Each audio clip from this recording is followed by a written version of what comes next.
बिस्मिल्लाहिर्रहमानिर्रहीम। अस्सलाम वालेकुम वरहमतुल्लाहि वबरकातुहू। नसीम पर तशरीफ फरमा उत्तर प्रदेश के मजलिस इत्तेहादुल मुस्लिमीन के सदर मोहतरम जनाब शौकत अली साहब, जौनपुर के जिला सदर इमरान बंटी साहब, जनरल सेक्रेटरी अखर साहब, नुमान नदवी साहब, अदील अलवी साहब, जावेद सिद्दीकी, शफीउद्दीन साहब, दिलराज बाबू एडवोकेट, अयाज अहमद, कमालुद्दीन साहब, माज साहब, नसीम अहमद साहब, राजेंद्र प्रसाद साहब, कामरान अहमद साहब, आसिफ शेख साहब,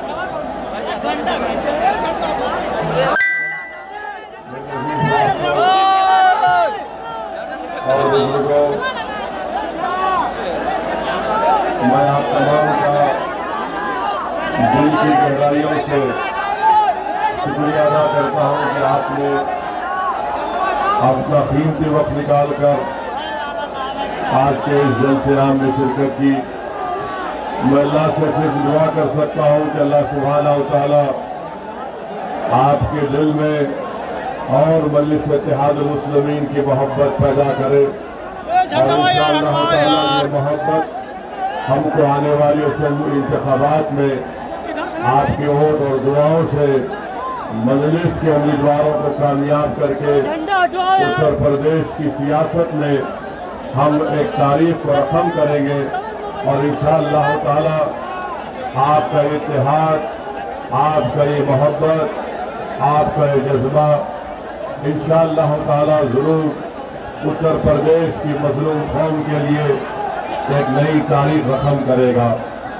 मेरे अजीज दोस्तों और बुजुर्गों, जो हजरात यहाँ पर सामने है, मेरी आपसे गुजारिश है कि थोड़ी देर के लिए खामोश ठहर जाइए। थोड़ी देर के लिए मैं आपके जज्बे को सलाम करता हूँ, जरा खामोश हो जाइए और आराम से थोड़ी देर के लिए हमारी बात को सुन लीजिए।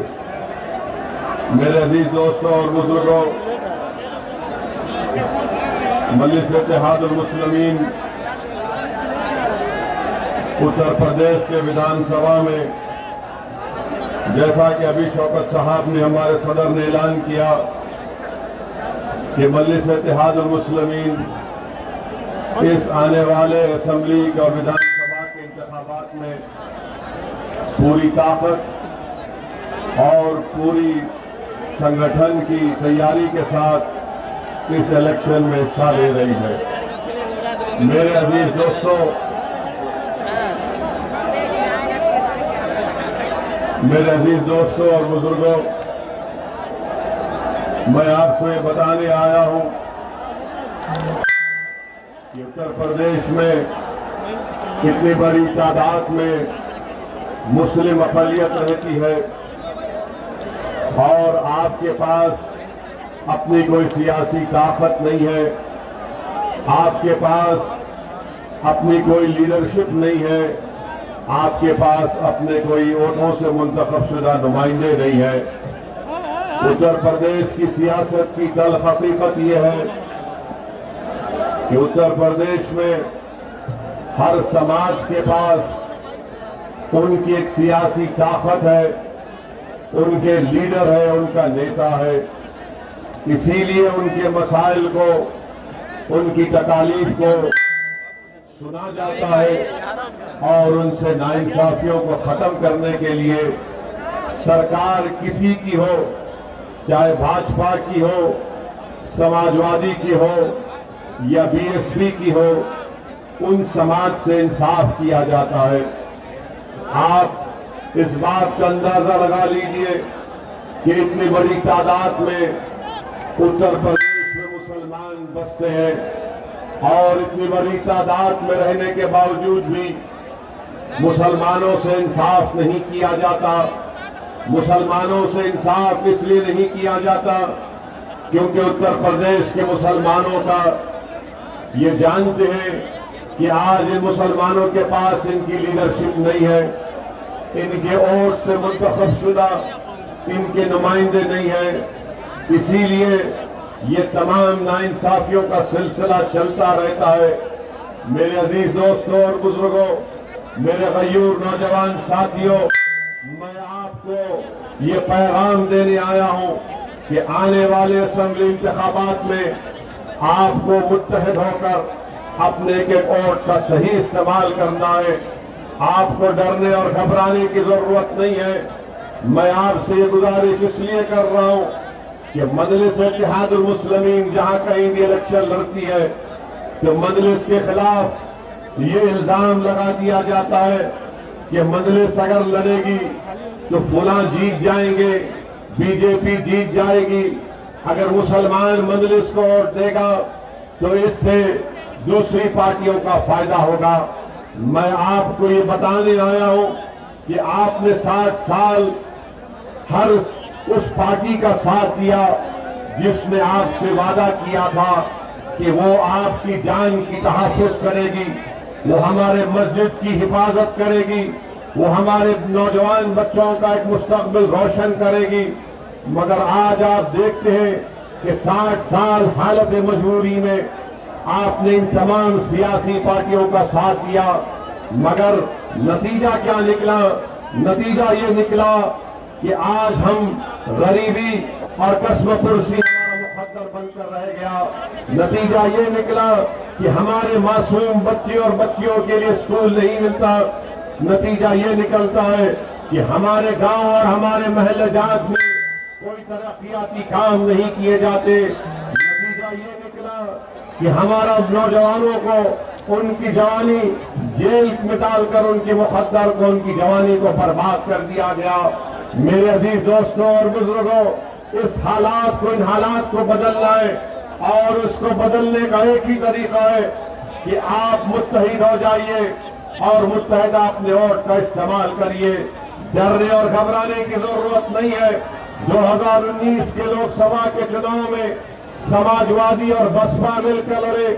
आपने बड़ी तादाद में उत्तर प्रदेश के 75% मुसलमानों ने बीएसपी और सपा को वोट दिया, मगर उसके बावजूद भी आप देखते हैं कि सिर्फ 15 इनके उम्मीदवार कामयाब होकर लोकसभा में सांसद बनकर जाते हैं। मेरे अजीज दोस्तों और बुजुर्गों, बताइए सिर्फ 15 पर क्यों कामयाबी हासिल की? और खुद अखिलेश यादव समाजवादी पार्टी के, उनके खानदान के 3 लोग इलेक्शन हार जाते हैं। हकीकत यह है उत्तर प्रदेश के मुसलमानों कि आप तो सेकुलरिज्म के नाम पर इन तमाम पार्टीज को वोट दे रहे, मगर समाजवादी हो या बीएसपी हो, इनका वोट जो हमारे हिंदू भाइयों का वोट इनको नहीं मिल रहा है। इसीलिए मैं आपसे अपील करने आया हूं कि कल तक आपके पास कोई मुतबादिल नहीं था, आज मजलिस आपके दरमियान में है। मैं आपसे गुजारिश करने आया हूं कि आप अपनी पार्टी के उम्मीदवारों को आने वाले विधानसभा के इलेक्शन में वोट देकर कामयाब करिए। और हमारा मकसद यही है कि उत्तर प्रदेश में मुसलमानों की लीडरशिप बने और साथ ही साथ दोबारा बीजेपी और योगी आदित्यनाथ उत्तर प्रदेश का मुख्यमंत्री ना बने। ये उसी वक्त होगा जब उत्तर प्रदेश के मुसलमान मुत्तहिदा अपने एक वोट मजलिस के हक में इस्तेमाल करेंगे। याद रखिए, हर वक्त हमको बोल कर डराया जाता है कि आवाज मत उठाओ, सामने मत आओ वरना बीजेपी आ जाएगी। मैं आपसे कह रहा हूं कि आपको आवाज उठाना है, आपको सामने आना है, आपको नेता बनना है और आप बीजेपी को हराएंगे इंशाअल्लाह ताला। समाजवादी पार्टी ने बीएसपी से मिलकर अलायंस किया, जब भी बीजेपी जीत गई। 2017 में समाजवादी पार्टी और कांग्रेस मिलकर लड़े, तब भी बीजेपी कामयाब हो गई। 2014 में बीजेपी यहां से इतनी बड़ी तादाद में अपने अराकीन पार्लियामान को कामयाब करती है। आपके वोट की अहमियत नहीं रही। उत्तर प्रदेश के मुसलमानों को अगर अपने वोट की अहमियत को दिखाना है अगर आपको अपनी सियासी ताकत को दिखाना है तो मैं आपको अपील कर रहा हूं कि मजलिस इत्तेहादुल मुस्लिमीन के अपने अपने वोट का इस्तेमाल करिए, तब जाकर आपकी सियासी ताकत नजर आएगी, तब जाकर आपकी सियासी अहमियत नजर आएगी। वरना ये तमाम सियासी पार्टियां ये समझती हैं कि मुसलमान कहां पर जाएगा, ये तो हमारा कैदी है, ये तो हमारा घर का गुलाम है, ये हर हाल में हमको हमारा वोट देगा। आप जिसको वोट दे रहे हैं बताइए आपने क्या हासिल किया। मैं आपको जज्बात में लाने के लिए नहीं कह रहा हूं, मगर ठंडे दिल से सोचिए कि आप और हमने क्या हासिल किया।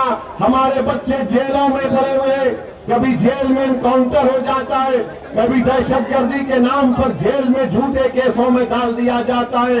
आपको इन हालात को बदलना है। अगर आपको तकलीफ है कि नाइंसाफी को खत्म करना है तो मेरे अजीज दोस्तों और बुजुर्गों, आपको अपने वोट का सही इस्तेमाल करना पड़ेगा। मैं जब हम मजलिस यहां पर आती है तो सब मिलकर कहते हैं कि मजलिस इनकी एजेंट है।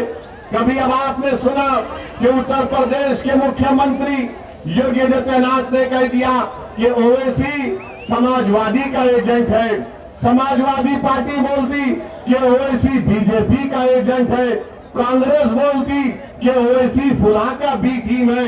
मैं समाजवादी पार्टी से, बीजेपी से कहना चाहूंगा कि योगी आदित्यनाथ और अखिलेश यादव मेरी खातिर एक जगह बैठकर तय कर ले कि मैं किसका एजेंट हूं। आप दोनों बैठ जाइए। जैसा अखिलेश यादव ने अपने घर की शादी में मोदी को बुलाया, पूरे भाजपा के लीडरों को बुलाया, उसी तरह कहीं एक जगह बैठ जाइए, बैठ के फैसला कर लीजिए कि ओवैसी किसका एजेंट है। बाबा आप भी बैठ जाओ, अखिलेश को भी अपने साथ बिठा लो। और मैं आपके दरमियान में खड़े होकर ये कह रहा हूं, पहले भी कहा था, आज भी कह रहा हूं, किसी माइका लाल में हिम्मत नहीं है ओवैसी का एजेंट। किसी माइका लाल में हिम्मत नहीं है। और याद रखो, वो लोग जो अपने ईमान का सौदा करते हैं, वो लोग जो अपना जमीर बेच सकते हैं, वो लोग जो दौलत पर अपना सब कुछ कुर्बान कर सकते हैं, वो लोग जो जालिम को देखकर डरकर अपना ईमान सब चीज बेच सकते हैं, वो एजेंट हो सकते हैं। असदुद्दीन ओवैसी इंशाअल्लाह ताला अल्लाह देगा। अल्लाह जब तक जिंदा रखेगा ना जालिम के आगे सर झुकाऊंगा, बल्कि मेरा ईमान कमजोर है, मैं जालिम के सामने इंसाफ की बात करूंगा। पूरी दुनिया की दौलत इंशाअल्लाह ताला और पूरे भारत में अगर किसी को किसी से मोहब्बत है, यानी मैं लैला हूं, ये तमाम मेरे मजदूर है, ये तमाम मेरे मजदूर है। किसी का नाम लिए अखिलेश के पेट का दर्द खत्म नहीं होता जब तक ओवैसी का नाम ले। और राहुल तो ओवैसी का नाम सुन के केरल को भाग गए। तो ये हम पर इल्जाम। अब सुनिए, अभी सुनने का टाइम, नारा आखिर में नारा लगाएंगे, अभी सुनने का वक्त है। आपने 2 दिन पहले सुना कि मुख्यमंत्री कह रहे कि मैं उस शख्स से कह रहा हूं कि उत्तर प्रदेश के माहौल को खराब मत करो। उत्तर प्रदेश के मुख्यमंत्री ने कहा कि CAA के नाम पर माहौल को खराब मत करो। मैं मुख्यमंत्री जौनपुर से कह रहा हूं, जो उत्तर प्रदेश का माहौल है मैं वही माहौल बयान करने आया हूं। और फिर उत्तर प्रदेश के मुख्यमंत्री, आप जान लीजिए कि जब चुनाव होंगे उत्तर प्रदेश की जनता आपको गोरखपुर में भिजा देगी, आप मुख्यमंत्री नहीं रहेंगे, आप नहीं रहेंगे। और ये बोल रहे माहौल की बात उत्तर प्रदेश के मुख्यमंत्री करते हैं। बाबा जरा ये तो बता दो, योगी आदित्यनाथ जरा ये तो बता दो कि उत्तर प्रदेश में जो कल नेशनल फैमिली हेल्थ सर्वे आया, उस सर्वे में ये बात उत्तर प्रदेश के बारे में बताई गई कि उत्तर प्रदेश की जनता अपने जेब से पहले से ज्यादा खर्चा करती है अपना इलाज कराने के लिए। बताओ बीजेपी वालों, क्या ये सच है या झूठ है? National family health survey Modi की सरकार करती है। दिल्ली में मोदी कह रहे हैं कि उत्तर प्रदेश की जनता सेहत और अस्पताल जाने के लिए ज्यादा पैसे खर्चा करती है। मोदी की सरकार कह रही है कि उत्तर प्रदेश में बच्चों की पैदाइश बहुत कम हो गई, मगर योगी बोले मुसलमान बहुत पैदा कर रहे हैं। अब बताओ बीजेपी वाले, मोदी झूठ बोल रहे हैं या बाबा झूठ बोल रहे हैं?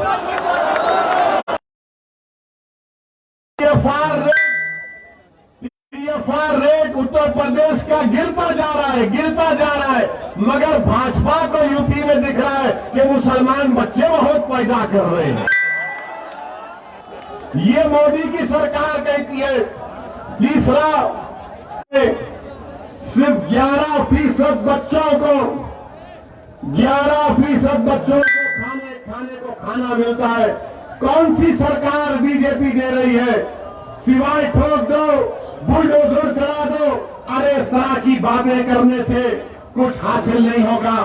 अब आप ये देख लीजिए, बीजेपी की सरकार में, जब बीजेपी की सरकार बनी अप्रैल 2017 में, उस वक्त ये कहा गया था कि डबल इंजन की सरकार, कहा गया था ना कि मोदी एक इंजन, योगी एक इंजन। अब नहीं मालूम बड़ा इंजन कौन सा था, छोटा कौन सा था। कहा गया डबल इंजन। अच्छा, डबल इंजन में क्या हुआ? उस वक्त 2017 में आप अंदाजा लगाइए कि इतने लोगों को जिनके पास नौकरी नहीं थी मगर नौकरी चाहते थे, उस वक्त 40 लाख थे 2017 में। अब अगस्त 2021 आते आते 56 लाख हो गया, यानी 16 लाख लोग नौकरी करना चाहते बढ़ गए। बताओ बीजेपी वालों, ये झूठ है या सच है? आप अंदाजा लगाइए। फिर उसके बाद 2017 में 38% लोगों के पास जॉब था। आज कितने लोगों के पास नौकरी है बताओ? उससे कम। हालात इतने खराब हो गए उत्तर प्रदेश में कि नौजवान चाहे किसी जात और बरादरी का हो, किसी मजहब का हो, उसके पास नौकरी नहीं है। मेरे अजीज दोस्तों और बुजुर्गों, जो असदुद्दीन ओवैसी पर इल्जाम लगाते हैं भड़काऊ भाषण का, सुनो एक और भड़काऊ भाषण अब तुम्हारे सामने कर रहा हूं।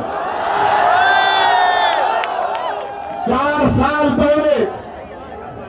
साल पहले 25 और 29 साल के दरमियान मुझे नौजवान लड़के और लड़कियां थे, वो 8% अनएम्प्लॉयड थे, बेरोजगार थे 4 साल पहले। अब हम नवंबर 2021 में आपको मालूम कि जिनकी उम्र 25 और 29 साल है, कितने लोग उत्तर प्रदेश में बेरोजगार है? 15% नौजवान बेरोजगार है, जो 25 और 29 साल के दरमियान उनके पास कोई नौकरी नहीं। और फिर जो 20 और 24 साल के, वो 2017 में 23% 20 और 24 साल के उत्तर प्रदेश के नौजवान में नौकरी नहीं थी।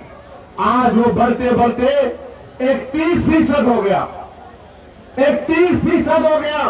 यानी बाबा के राज में 23 से 31% 20 और 24 साल के दरमियान के लोगों, नौजवानों के पास नौकरी नहीं है, बेरोजगार है। और बाबा बाजा बजा रहे तो ओवैसी का। बाबा को ये नजर नहीं आता कि 20 और 24 साल के दरमियान में बच्चे 31% बेरोजगार है, मोदी को नजर नहीं आता है कि 25 और 29 साल के दरमियान के नौजवानों में 15% बेरोजगार नौकरी नहीं है। इनको सिर्फ एक ही नजर आता, दाढ़ी जिसके चेहरे पे टोपी है, इसको दिखाते देखो ये है, ये है। बताओ ये झूठ है या सच है? बीजेपी वालों, तुमने नौकरियां नहीं दी। अच्छा, फिर इनको बड़ी मोहब्बत, भाजपा को बड़ी मोहब्बत मुस्लिम महिलाओं से। हम ट्रिपल तलाक का कानून लाए, हम मुसलमान महिलाओं से ऐसा करेंगे। अरे हम तुमसे पूछ रहे, तुम हमारे बहनों की फिक्र कर रहे, हमारी भाभी की भी फिक्र करो। हमारी भाभी कहां है? अब आप सुनिए महिलाओं के बारे में। जो महिला काम करना चाहती है उसके पास काम नहीं है। 48% उत्तर प्रदेश में महिला काम करना चाहती है, नौकरी नहीं है। इनसे पूछेंगे महिलाओं के बारे में तो बोलेंगे नहीं, वो लव जिहाद, मजहब तब्दीली का कानून। अरे महिला काम करना चाहती है, भाजपा वालों तुम्हारे पास इसका कोई जवाब नहीं है। और फिर मेरे अजीज दोस्तों और बुजुर्गों, क्या यहां पर ये आप देखें, मोदी जी ने कहा पूर्वांचल में हाईवे बना दिए, देखा ना? प्लेन उतारा ना, प्लेन उतारा ना। क्यों उतारा प्लेन मोदी जी ने? नहीं समझ में आया आपको? एक जोक सुना रहा हूं। क्योंकि ये तो हटो, ये बीच में क्यों आ रहे तुम लोग?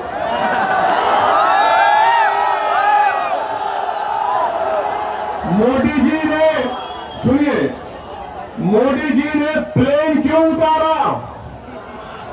इसलिए उतारा कि उत्तर प्रदेश की जनता को बताने के लिए, सुनो, उत्तर प्रदेश की जनता को बताने के लिए कि भाइयों बहनों, पेट्रोल इतना कीमती हो चुका कि सिर्फ मैं ही प्लेन उतार सकता, तो इसीलिए प्लेन उतारा। और मोदी जी ऐसा करते उतर रहे थे। फिर गाड़ी में बैठे और मुख्यमंत्री को अकेला छोड़ दिया। किसी उत्तर प्रदेश के शातिर नौजवान ने एक वीडियो बना दिया बाबा को दिखाते हुए कि अकेले अकेले कहां जा रहे हो। क्या पेट्रोल डीजल महंगा नहीं हुआ? क्या पेट्रोल डीजल महंगा नहीं हुआ? क्या सरसों का तेल महंगा नहीं हुआ? क्या गैस का सिलेंडर महंगा नहीं हुआ? महंगाई नहीं बढ़ रही है? क्या महंगाई नहीं बढ़ रही है? तो फिर तुम वोट किसको दोगे? तुम महंगाई को देख करके बीजेपी को वोट दोगे? तुम क्या पेट्रोल की डीजल की कीमत देखकर बीजेपी को वोट दोगे? तुम क्या गैस का सिलेंडर जो 1400 रुपये हो चुका है, क्या तुम बीजेपी को वोट दोगे? क्या तुम सरसों के तेल को अपने खाने में मिलाओगे या पानी को मिलाकर खाना पकाओगे? बताओ तुम किसको वोट दोगे? फिर मेरे अजीज दोस्तों और बुजुर्गों, बीजेपी कीमतों को कम करने में नाकाम साबित हुई है। कीमतों को कम करने में नाकाम साबित हुई है। और मोदी जी बात करते हैं कि हमने वो बना दिया, हमने ये कर दिया, हमने फुला कर दिया। और ये योगी आदित्यनाथ कहते हैं वो ऐसी फुला है, ऐसा कर देंगे, फुला कर देंगे। याद रखो बीजेपी वालों, मैं मरने को तैयार हूं, तुम मारने तैयार हो, मुझे पता है। मैं जहां कहीं भी जाता हूं, यही समझता हूं कि कल शाम तक या मैं जिंदा नहीं रहूंगा या सुबह का सूरज नहीं देख पाऊंगा। ये मेरा ईमान है। और अगर ये लोग समझ रहे कि हम मौत से डरते, नहीं डरते मौत से। हम मौत के बाद जो हिसाब होगा उससे डरते, मौत से नहीं डरते।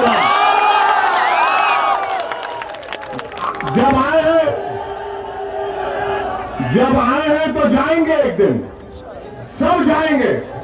कोई यहां पर नहीं रहेगा, मगर हम अल्लाह से दुआ करते हैं कि या अल्लाह नरेंद्र मोदी को और योगी को अल्लाह 125 साल की उम्र दे, बोल आमीन।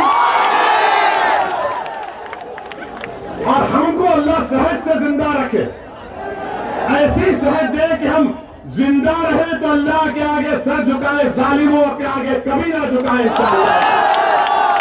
और फिर ये दूसरा, इनका बहुत बड़ा शिजरा है आपके जौनपुर के बारे में। अभी हम बनारस एयरपोर्ट से आ रहे थे, विकास हम खुद देख लिए, गाड़ी चलती नहीं है। ऐसा दिखता है कि खड्डे रोड में दिखता, ऐसा लगता है कि खड्डे खुद रोड बन चुके हैं, चलती नहीं है गाड़ी। ये विकास है। अच्छा आपका देखिए, क्या जौनपुर में जो किसान है उनकी खेतों का क्या हाल है? उनकी खेतों का हाल यह है कि किसान रात में नहीं सो पाता कि कहीं गाय ना चले जाए, कहीं भैंस ना चले जाए, कहीं जंगली सूअर ना चले जाए।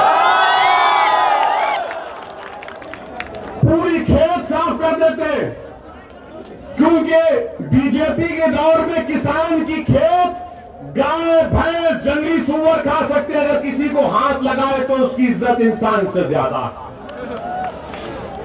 ये हो रहा है। और फिर जौनपुर में आपकी रोड है, एक जौनपुर सदर में जो रोड है 5.5 किलोमीटर की, अगस्त के महीने में यहां के सांसद भी आकर पत्थर लगाए कि मैंने करवाया, बीजेपी का एमएलए भी आकर लगवा दिया कि मैंने करवाया। आप फिर ये भी जानते हैं कि यहां पर रोड इतनी खराब है कि हड्डियों में दर्द होता है, फेफड़े खराब हो रहे धूल से, मगर बीजेपी बात करती है विकास की। कौन सा विकास की आप बात करते हैं? और पूरा जौनपुर जिले में डेंगू फैला हुआ है, इंसानों के फेफड़े उनके लंग्स खराब हो रहे हैं। और आपके पास जौनपुर शहर में अमृत स्कीम आई पानी की, कलेक्ट्रेट कचहरी से शेखपुरा तक 260 करोड़ की पानी का लाइन मंजूर हुई। 2 साल में माशाअल्लाह से खाली 15% काम हुआ है। वाह योगी आदित्यनाथ, क्या विकास कर रहे हैं आप जौनपुर में, बहुत अच्छा। अब आप आइए, ये कहते हैं यूपी में बहुत विकास हुआ, क्या आपने नहीं देखा कि जौनपुर में फतेहपुर रेलवे क्रॉसिंग के पास 3 मासूम बच्चियां जिनका नाम प्रीति है, कपिल है 14 साल की, काजल है और आरती है, ये आहोरी गांव के हैं। 15 नवंबर के दिन इन तीनों बच्चियों ने जो लेबर का काम करती थी, गुर्बत की वजह से गुर्बत की वजह से ट्रेन के सामने कूदकर तीनों बहनों ने अपनी जान गंवा दी। ये आपका विकास है? बात करो इन बच्चियों के बारे में जो गुर्बत की वजह से अपनी जान खुदकुशी कर गए। मगर बीजेपी बात करेगी किसकी? ओवैसी की बात करेगी। बीजेपी बात करेगी हिंदू मुस्लिम की बात करेगी, बीजेपी बात करेगी दंगों की बात करेगी। अरे ये इंसानों के लिए तुमने क्या किया बताओ, तुमने क्या किया बताओ? ये 3 मासूम बच्चियां गुर्बत की वजह से ट्रेन के आगे कूदकर अपनी जान दे देती है और आपको इसकी कोई फिक्र नहीं है। 9 नवंबर को 2021 को एक 15 साल की बच्ची का जाफराबाद पुलिस स्टेशन में उसका रेप कर दिया गया। बाबा ये माहौल है उत्तर प्रदेश का, ये माहौल है। और आप जानते हैं यही कश्मीर में उरी में एक हमारा भारत की आर्मी का कैंप था, वहां पर हमला हुआ था। यही जौनपुर का एक बहादुर सिपाही जिसका नाम राजेश सिंह था, वो आतंकवादियों के हमले में उरी में मारा गया। क्या राजेश सिंह के नाम की गेट बनी गई? अब तो तक गेट नहीं बनी गई उसके नाम से। और ये बड़ा नेशनलिज्म की मोदी और योगी बात करते हैं। वो राजेश सिंह जो उरी में मारा गया, उसके नाम के गेट नहीं बन पाती है। और बीजेपी कहती है कि ये ऐसा करेंगे बड़ी काश के पास। तो मेरे अजीज दोस्तों और बुजुर्गों, और फिर बीजेपी ये भी कहती है कि ओवैसी यहां पर आकर माहौल को खराब नहीं करना। मैंने क्या कहा था? अरे आप हमारी आवाज को सुनो, हमको सुनो, बस छोड़ दो। तुम्हारे सामने योगी खड़ा हुआ है, सुनो। इनको इतराज है कि मीडिया के लोग बैठ जाए। मैं तुमसे क्या कह रहा हूं, मेरी बात सुनो। हमारे सामने योगी है, मोदी है, अखिलेश है, हमारे सामने आरएसएस है, विश्व हिंदू परिषद है, बजरंग दल है, सब है। मगर तुम तक, तुम्हारे दिलों तक अगर मेरी बात पहुंच गई तो वही काफी है। मुझे देखने की जरूरत नहीं है, अल्लाह हम सबको देख रहा है, हमको काम करना है मिलकर। क्या तुम मेरे साथ दोगे? क्या तुम हमारी आवाज को समझोगे? क्या तुम मिलकर लड़ेंगे इंशाअल्लाह? क्या तुम जालिमों से डरोगे? क्या तुम हुकूमत से डरोगे? क्या तुम अपने वोट का इस्तेमाल करोगे? क्या तुम मुत्तहिद होकर बीजेपी को हराओगे? क्या तुम मुत्तहिद होकर मजलिस के उम्मीदवारों को विधायक बनाओगे? इंशाअल्लाह ताला पे होगा जरूर। तो हमको देखने की जरूरत नहीं है, अपने आप को देखो, अपने हाल को देखो, अपने घर को देखो, अपने बच्चों के स्कूल को देखो, उन जेलों को देखो जो उत्तर प्रदेश में आज मुसलमान 27% जेल में बैठे हैं। 27% उत्तर प्रदेश में मुसलमान जेल में। बताओ फिर कौन उनकी आवाज उठाएगा? कौन उनकी आवाज उठाएगा? लोनी में 6 मुसलमानों को गाय की स्मगलिंग में घुटने पर गोली मारी गई, उसमें 18 साल से कम उम्र का बच्चा भी। उस बच्चे का क्या किया था? उस बच्चे ने गोली मार दी गई। कासगंज में अल्ताफ को पुलिस स्टेशन में मार दिया गया। बताओ उस अल्ताफ ने क्या गुनाह किया था? इल्जाम लगाया कि किसी और की बच्ची को लेकर भागा था, मगर बाद में मालूम हुआ वो बच्ची 18 साल से ज्यादा उम्र की थी। बताओ उन लोगों का फैसल क्या गुनाह किया था? जो तरकारी बेचता था, 16 साल का बच्चा जो पुलिस कस्टडी में मर गया। बताओ मेरे अजीज दोस्तों और बुजुर्गों, ये नाइंसाफी नहीं है तो क्या है? बताओ उत्तर प्रदेश के मुसलमानों में आपसे मुखातिब हूं, मैं आपसे शिकायत कर रहा हूं। आखिर सिर्फ 2% हमारे बच्चे उत्तर प्रदेश में ग्रेजुएट क्यों होते हैं? सिर्फ 2%। आखिर 60% ड्रॉप आउट रेट क्यों है?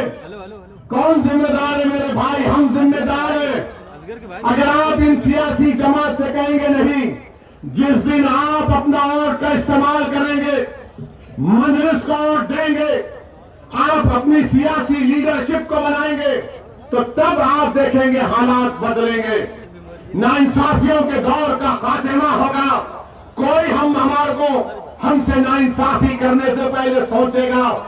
और ये जो समाजवादी पार्टी है, कांग्रेस है, इनके पास अगर कोई मुस्लिम नेता है, वो बेचारा मंच पे आता है तो उससे कहते हट जा, सामने मत आ, वरना बीजेपी आ जाएगी। यानी तो वो हो गया पिक्चर का डायलॉग कि सो जा वरना गब्बर सिंह आ जाएगा। अब हम तुमसे कह रहे गब्बर आए, गब्बर का दादा आए, हम नहीं सोएंगे, हम ठहरेंगे, आवाज उठाएंगे इंशाअल्लाह। वो गया जमाना कि बीजेपी आ जाएगी। अरे बीजेपी आ जाएगी तो भी मुकाबला करेंगे। जमहूरियत में हमको हक दिया गया है। बीजेपी आती है तो तुमने क्या किया? बीजेपी आई तो हम पर नुकसान हो रहा। हमारे बुनकर भाई, अंसारी भाई, उनका पावरलूम हैंडलूम बर्बाद हो गया। क्या किया तुमने? हमारा कुरैशी भाई जो बरसों से गोश्त का कारोबार करता खत्म हो गया। और फिर ये लोग जो कहते हैं कि खामोश हो जाओ वरना बीजेपी आ जाएगी। क्या 2017 तक बताओ समाजवादी पार्टी आपने कितने स्लॉटर हाउसेस का परमिशन दिया था? आपने कितने स्लॉटर हाउसेस का परमिशन रिन्यूअल कराया था? आपके पास कुछ भी नहीं है, कुछ जवाब देने को नहीं है, मगर सिर्फ क्या कहेंगे, नहीं मजलिस लड़ेगी तो और डिवाइड हो जाएगा। अरे डिवाइड तो तुम्हारा वोट हो चुका है ना। 2017 में यहां से कांग्रेस के कैंडिडेट कौन थे? नदीम थे ना?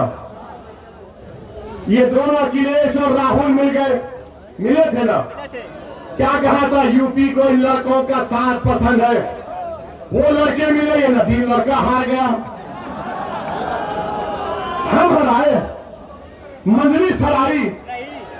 क्यों नहीं पड़ा इनको वोट? क्योंकि मुसलमान ने तो वोट दिया। मुसलमान बड़ा जज्बाती होता है, मुसलमान बड़ा जज्बाती होता है। अगर उसका घर जल रहा है और सामने वाले का जल रहा है तो बोलता नहीं उसके घर को बचाऊंगा पहले जाकर। ये हमारा जज्बा है, ये जज्बा हमारा है। मगर अब आपसे हम कह रहे पहले घर की आग को बुझाओ। याद रखो मुसलमानों, अगर आप मस्जिद में नमाज पढ़ते हैं और मस्जिद में इमाम साहब गलती करते हैं तो मस्जिद के बाहर खड़े होकर किसी को हक हासिल नहीं है कि पुकार करके इमाम साहब आपने रुकू करना भूल गए। जो जमात में होगा, जो नमाज में होगा, वही बोलेगा इमाम साहब सुभान अल्लाह। इमाम साहब को तब समझ में आता कि हाँ गलती हुई है। हमारा हाल ये है कि हम दीवार के पास खड़े रहकर बोलेंगे नहीं मजलिस ये करना था, मजलिस वो करना था। प्यारे आ जाओ मजलिस में, मैं तुमको नेता बनाना चाहता हूं, तुम लीडर बनो। हम यहां पर नेता बनने नहीं आए, हम यहां पर नेता बनने नहीं आए। हम तो चाहते हैं, हमारी ख्वाहिश है, हमारी नीयत है, अल्लाह जानता है कि आप लीडर बने। हम आपके पीछे खड़े रहेंगे, मगर उत्तर प्रदेश में मुसलमानों की लीडरशिप बननी चाहिए। आप बनाएंगे नहीं बनाएंगे? आप लीडर बनेंगे मुसलमानों के नहीं बनेंगे? आप मुसलमानों के सिर पे सालार बनेंगे नहीं बनेंगे? आप मुसलमानों के खायब बनेंगे और बनेंगे इंशाअल्लाह ताला। आप मुकद्दर के फैसले करेंगे। याद रखो, जिस दिन आप उत्तर प्रदेश में मुसलमानों की क़यादत को बनाएंगे, कोई उत्तर प्रदेश के सियासी फैसले तुम्हारी आवाज के बगैर तुम्हारे से पूछ कर नहीं किए जाएंगे। आज क्या हो रहा है कि आज हमारी कोई अहमियत नहीं है, आज हमारी कोई अहमियत नहीं है। मुख्यमंत्री के बारे में कह रहा था, मुख्यमंत्री ने कहा, मेरी तकरीर हुई थी हमारी, उसमें हमने CAA का जिक्र किया था। CAA का कानून याद है ना? हमने ये कहा था, अब फिर कह रहे योगी आदित्यनाथ, आप भी सुन लो। अगर आपके यहां पर LIO के लोग हैं तो इस हमारी तकरीर के इस हिस्से को रिकॉर्ड करके मुख्यमंत्री को जरूर सुनाना, जरूर सुनाना। हमने कहा बहुत है हमारे, ये भी हमारे मजनू बहुत है, ये भी हमारे मजनू है, बहुत है। अब हमने क्या कहा था कि भारत में मजहब की बुनियाद पर अगर कोई कानून बनाया गया तो CAA था। इससे पहले मजहब की बुनियाद पर कोई कानून नहीं बना। हमने कहा कि ये भारत का संविधान जिसको बाबा साहेब अम्बेडकर ने बनाया, ये आर्टिकल 14 का वायलेशन है। मसावात की बात आर्टिकल 14 करता है, मजहब की बुनियाद पर कानून गलत था।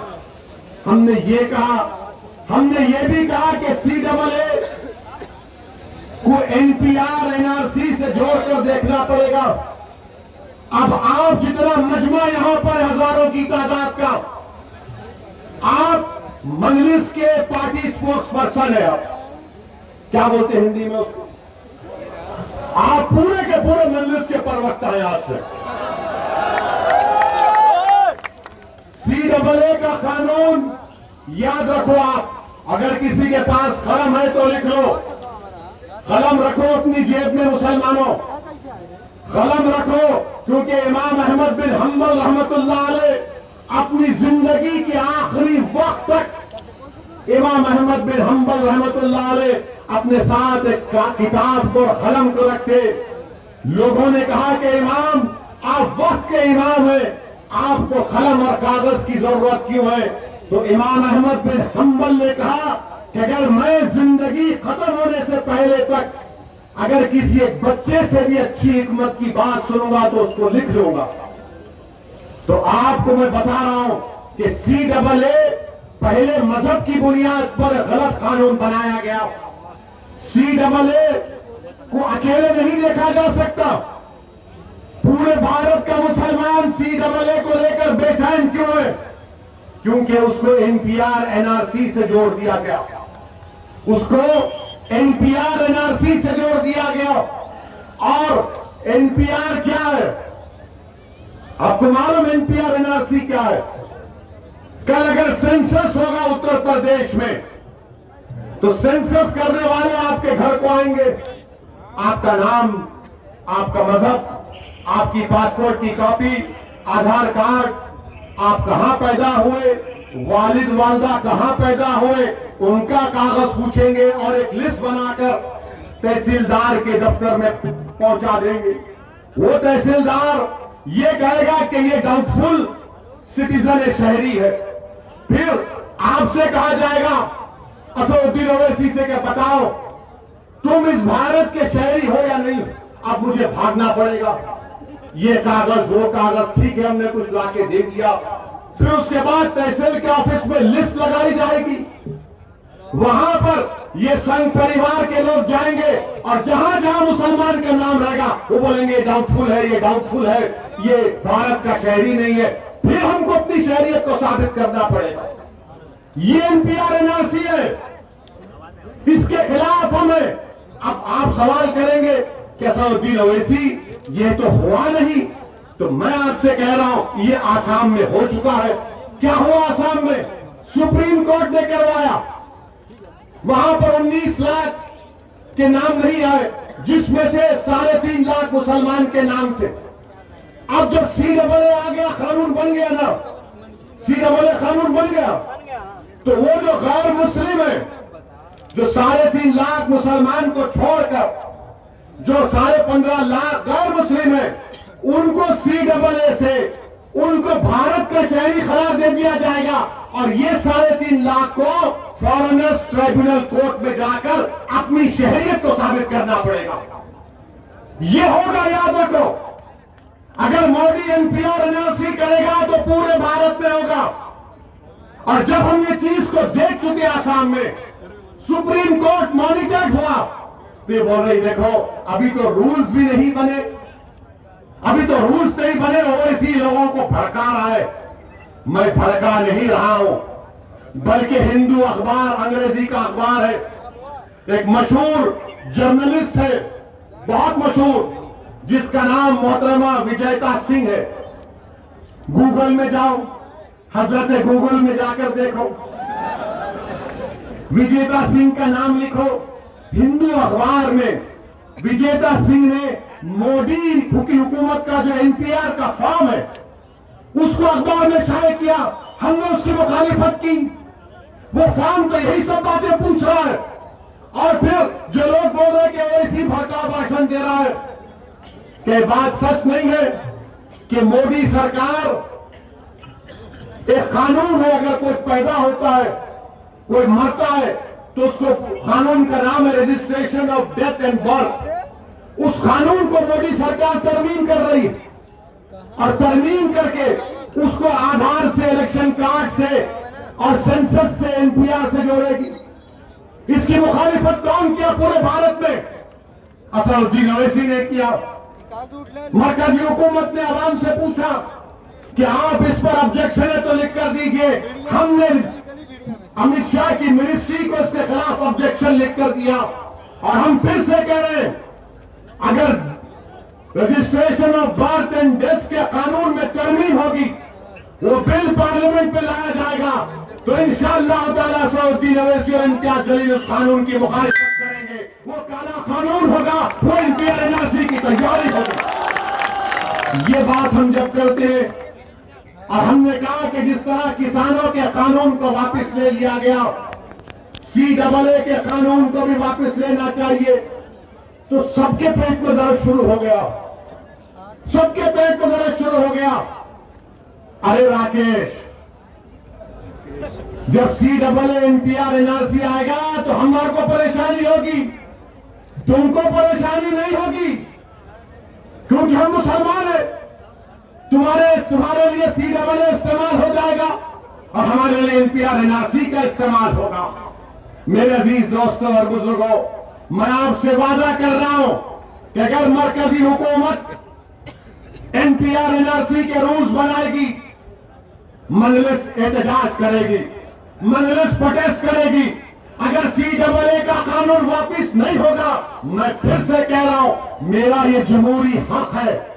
सुप्रीम कोर्ट ने कहा कि protest and dissent are part of democracy, यानी मुखालिफत और पुरअमन एहतजाज जमहूरियत का बुनियादी उसूल है। और बीजेपी नहीं चाहती कि एहतजाज हो, मोदी पसंद नहीं करते कि कोई उनके खिलाफ बात कहे। मैं आज जौनपुर से उन तमाम किसानों को सलाम करता हूं, उनको सलाम करता हूं जिन्होंने एहतजाज किया, तब से मस्त नहीं हुए। और जो लोग आज आकर मुझसे कह रहे हैं असदुद्दीन अवैसी इस पर बात मत करो, तो किसानों के पास जाकर अगर किसी ने कहने की हिम्मत क्यों नहीं की कि सुप्रीम कोर्ट ने तो सस्पेंशन में कर दिया था ना किसान के कानून को, उनसे कहना था कि खामोश हो जाओ। अरे यहां तो कानून बन चुका है पार्लियामेंट में, मैं आसाम में देख चुका हूं क्या हो रहा है। हम कैसे खामोश बैठेंगे? हम खामोश नहीं बैठ सकते। नरेंद्र मोदी की सरकार को CAA के कानून को वापस लेना चाहिए, ये हमारा मुतालबा है। क्या आप सब इसकी तारीफ करते हैं? क्या CAA का कानून वापस होना चाहिए? क्या CAA का कानून वापस होना चाहिए? जिस तरह किसान कानून वापस हुआ, क्या जौनपुर की जनता CAA कानून की वापसी का मुतालबा करती है? तो जोर से नारा लगाइए, नारे तकबीर।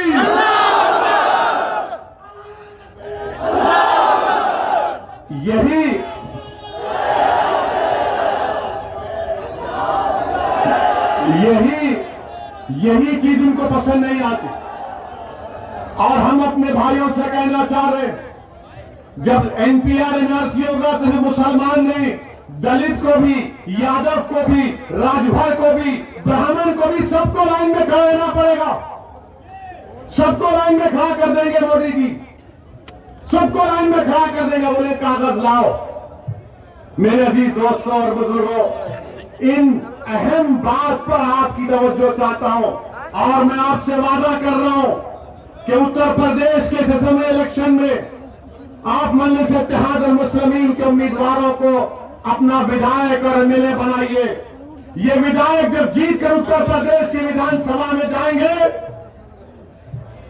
ये तमाम के तमाम एक आवाज में उत्तर प्रदेश की विधानसभा में खड़े होकर इस बात का मुतालबा करेंगे कि CAA का कानून वापस लेना चाहिए, NPR NRC के रूल्स नहीं बनने चाहिए। आप मजलिस को और दीजिए, मजलिस को कामयाब करिए। हमारा विधायक जीत कर जाएगा तो आपकी बात करेगा, जौनपुर की डेवलपमेंट की बात करेगा, उत्तर प्रदेश के मुसलमानों की इंसाफ की बात करेगा और तमाम मजलूम आवाम के इत्तेहाद की बात करेगा। मेरे अजीज दोस्तों और बुजुर्गों, हिम्मत और हौसले को बुलंद रखिए और याद रखिए कि जो लोग हमसे कह रहे हैं कि जाओ जाकर मोदी से कहो, उनसे कहो, अरे याद रखो तुमने दुनिया के सामने रोकर अपनी बेबसी का इजहार किया। हां, हम भी रोते हैं मगर दुनिया के सामने नहीं, रब करीम के सामने सर झुकाकर हम रोते हैं कि या अल्लाह इस कौम को, तेरे हबीब की उम्मत को इस मुल्क में इज्जत से नवाज दे। हम अल्लाह के खौफ से रोते हैं, हम अल्लाह के खौफ से रोते हैं, रसूल रहमत सल्लल्लाहु अलैहि वसल्लम की मोहब्बत में रोते हैं। मगर मुसलमानों, जालिमों के आगे रोना नहीं, जालिमों के आगे रोना नहीं, अल्लाह के आगे सजदों में जाकर भीख मांगो, वहां पर आंसू टपकाओ। अरे ये लोग डरने वाले हैं, इसीलिए रोते हैं। हाँ, हम रोते हैं मगर अल्लाह के आगे रोते हैं, और अल्लाह हमारी बात को सुनने वाला है, अल्लाह हमारी बात को जानने वाला है। और उत्तर प्रदेश में इंशाअल्लाह ताला आपकी ये क़यादत उभरेगी। जब तक अल्लाह सुब्हानहू व तआला मजलिस इत्तेहादुल मुस्लिमीन को आबाद और शादाब रखेगा, हम आते रहेंगे। मेरी आपसे गुजारिश है कि विधानसभा के चुनाव में मजलिस के उम्मीदवार का निशान पतन है, पतन के निशान पर मोहर का बटन दबाइए, अपनी पार्टी को कामयाब करिए। दूसरी मर्तबा जौनपुर को आया हूं और बार बार आता रहूंगा। अल्लाह आपके इस मोहब्बत को, इस जज्बे को सलामत रखे। आपका बहुत शुक्रिया। अस्सलाम वालेकुम व रहमतुल्लाहि व बरकातहू।